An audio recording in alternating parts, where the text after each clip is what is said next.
Doctor Saifuddin और doctor Satpal इस सत्याग्रह को पंजाब के अंदर ये लीड कर रहे थे। तो 9 अप्रैल को जनरल डायर ने डॉक्टर सैफुद्दीन और डॉक्टर सत्यपाल को ये बोल के बुलाया कि उनसे बात करनी है इन सब चीजों के बारे में, लेकिन मिलने के बाद उनको धोखे से जेल में डाल दिया। अब इससे एक एक आम आदमी जो था उस एरिया का वो बहुत ज्यादा भड़क जाता है और ये सारी चीजें देख के सारे लोग मिलकर ये डिसाइड करते हैं कि 13 अप्रैल 1919 को बैसाखी भी है, हम सारे लोग जलियांवाला बाग एक जगह है वहां पे इकट्ठे होंगे, वहां पे अपना प्रोटेस्ट करेंगे। तो ये जो जलियांवाला बाग में प्रोटेस्ट करने की जो बातें हो रही थी, तो ये सारी चीजें 12 तारीख को जनरल डायर के पास पहुंच जाती हैं। तो वो क्या करते हैं कि पब्लिक गैदरिंग को बिल्कुल बैन कर देते हैं कि कहीं भी भीड़ इकट्ठी नहीं हो सकती।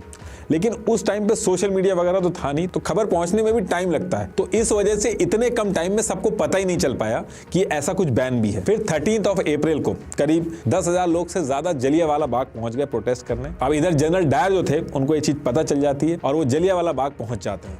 अब देखिए जलियांवाला बाग का जो स्ट्रक्चर था वहां से एक ही एंट्री थी और एक ही एग्जिट था और उसी पर्टिकुलर गेट पे जनरल डायर जो थे उसको ब्लॉक करके वहीं पे अपनी टीम के साथ खड़े हो जाते हैं और फायरिंग स्टार्ट करवा देते हैं। अब ब्रिटिशर्स के डेटा के हिसाब से 400 लोगों की जान गई है, लेकिन जो लोग वहां पे थे उनके हिसाब से 120 लाशें तो सिर्फ वहां पे जो कुआं था वहीं से निकली थी। पूरे देश में, इनफैक्ट देश के बाहर भी इसके बारे में बहुत हल्ला हुआ। गांधी जी इस चीज को सुन के बहुत ज्यादा हताश हो गए थे। उन्होंने 18 अप्रैल 1919 को इस सत्याग्रह को रोक दिया। लेकिन इस सत्याग्रह रोक तो दिया था, लेकिन यहां से ब्रिटिशर्स का जो बुरा टाइम था वो स्टार्ट होता है। इस इंसिडेंट को लेके हर तरफ से अंग्रेजों के ऊपर बहुत ज्यादा प्रेशर था।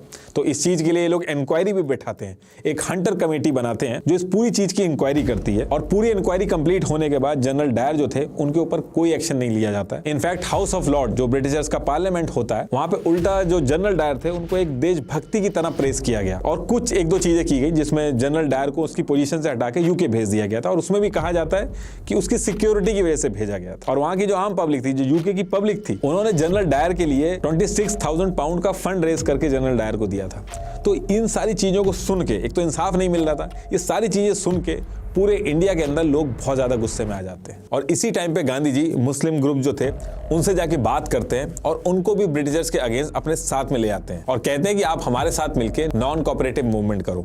मतलब कि अब ब्रिटिशर्स के साथ कोऑपरेशन नहीं करना है, उनके जो लॉ वगैरह है। अब ये जो नॉन कोऑपरेटिव मूवमेंट ये शुरू करते हैं, इसमें कुछ दिन के बाद कांग्रेस भी इसमें जुड़ जाती है। और ये जो कांग्रेस जुड़ती है, इसके मॉडरेट लीडर हो चाहे एक्सट्रीमिस्ट लीडर हो, दोनों आके जुड़ते हैं। अब ये वो टाइम था जब इंडिया के अंदर ब्रिटिशर्स के अगेंस्ट में सब एकजुट होना शुरू हो गए थे और इस पूरे नॉन कोऑपरेटिव मूवमेंट को गांधी जी लीड कर रहे थे। इस नॉन कोऑपरेटिव मूवमेंट की पहली डिमांड थी स्वराज, मतलब कि सेल्फ रूल। अभी तक भी ये बात नहीं हो रही थी कि पूर्ण स्वराज चाहिए, अभी सिर्फ इक्वालिटी और खुद से अपने रूल्स रेगुलेशन चलाने की बात हो रही थी।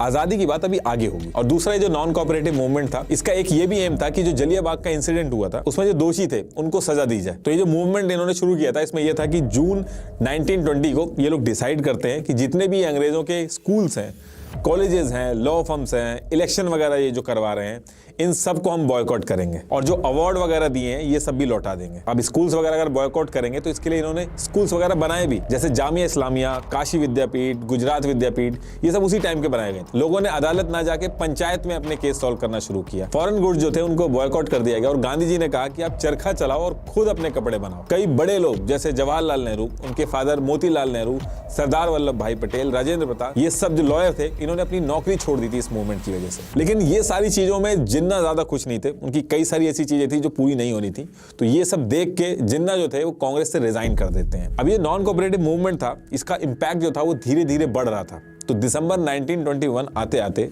ब्रिटिशर्स ने प्रेस और पब्लिक मीटिंग पे बैन लगा दिया। तो ऐसे ही 4 फरवरी 1922 को यूपी के गोरखपुर में चौरी चौरा नाम की एक जगह थी, वहां पे भी नॉन कोऑपरेशन मूवमेंट जो था उसको लेकर प्रोटेस्ट हो रहे थे, नारे लग रहे थे अंग्रेजों के खिलाफ। अब ऐसे में क्या होता है कि लोकल दरोगा जो था उसने लाठीचार्ज स्टार्ट कर दी थी और इधर से भीड़ ने भी पत्थर फेंकना स्टार्ट कर दिए थे। तो फिर पुलिस वाले क्या करते हैं कि वो पुलिस स्टेशन में घुस जाते हैं और भीड़ क्या करती है, वो गुस्से में पूरे के पूरे पुलिस स्टेशन में आग लगा देती है और 22 पुलिस वालों की जान चली जाती है। अब ये सारी चीजें देख के गांधी जी बहुत ज्यादा शॉक्ड हो जाते हैं, क्योंकि हमेशा से वो ये बात कर रहे थे कि वॉयलेंस नहीं होना चाहिए था। वो इतने ज्यादा डिसअपॉइंट हो जाते हैं कि 12 फरवरी 1922 को उन्होंने ये जो नॉन कोऑपरेटिव मूवमेंट था इसको बंद कर दिया।